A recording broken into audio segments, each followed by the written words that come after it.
ಬಿರುಗಾಳಿ ಮೂವಿಯ the most famous song ಹೂವಿನ ಬಾಣದಂತೆ ಹಾಡನ್ನು ತನ್ನ ಫ್ರೆಂಡ್ಸ್ಗೋಸ್ಕರ ತಪ್ಪಾಗಿ ಹಾಡಿ ರಾತ್ರೋರಾತ್ರಿ ಫೇಮಸ್ ಆದವರು ವೈರಲ್ ಹುಡುಗಿ ನಿತ್ಯಶ್ರೀ.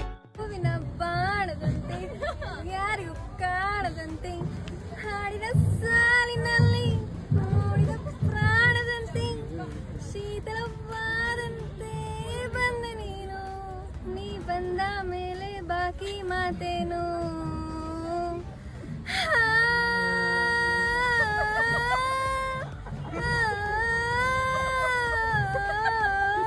ಆ್ಯಕ್ಚುಲಾಗಿ ಹೇಳೋದಾದರೆ ಅವರೇನು ವೈರಲ್ ಆಗಲಿ ಅಂತ ಆ ಸಾಂಗ್ನ ಹೇಳಿರಲಿಲ್ಲ.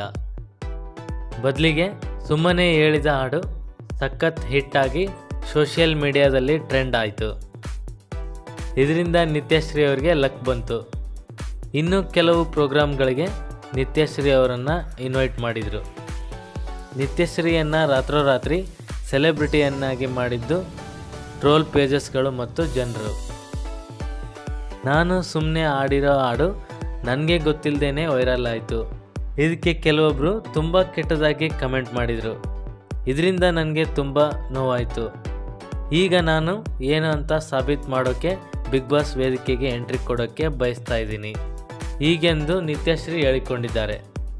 ಈ ಸಲ ಬಿಗ್ ಬಾಸ್ ಜನಸಾಮಾನ್ಯರಿಗೆ ಎಂಟ್ರಿ ಕೊಡೋಕ್ಕೆ ಅವಕಾಶ ಕೊಡ್ತಾ ಇದ್ದು, ನೀವು ಯಾಕೆ ಬಿಗ್ ಬಾಸ್ನಲ್ಲಿ ಇರಬೇಕು ಅನ್ನೋ ಬಗ್ಗೆ ವಿಡಿಯೋ ಮಾಡಿ ಕಳುಹಿಸಿ ಅಂತ ಆಫರ್ ಕೊಟ್ಟಿದೆ. ಈಗ ಇದರಂತೆಯೇ ವಿಡಿಯೋ ಮಾಡಿರೋ ನಿತ್ಯಶ್ರೀ ತಮ್ಮ ಪರಿಚಯ ಮಾಡಿಕೊಂಡು ವಿಡಿಯೋ ಅಪ್ಲೋಡ್ ಮಾಡಿದ್ದಾರೆ.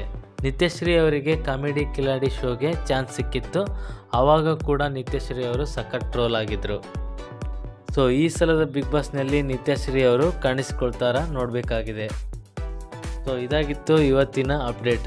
ಮುಂದಿನ ಅಪ್ಡೇಟ್ಗಾಗಿ ಆರ್ವಿ ಅಪ್ಡೇಟ್ ಯೂಟ್ಯೂಬ್ ಚಾನಲ್ನ ಈಗಲೇ ಸಬ್ಸ್ಕ್ರೈಬ್ ಮಾಡಿ.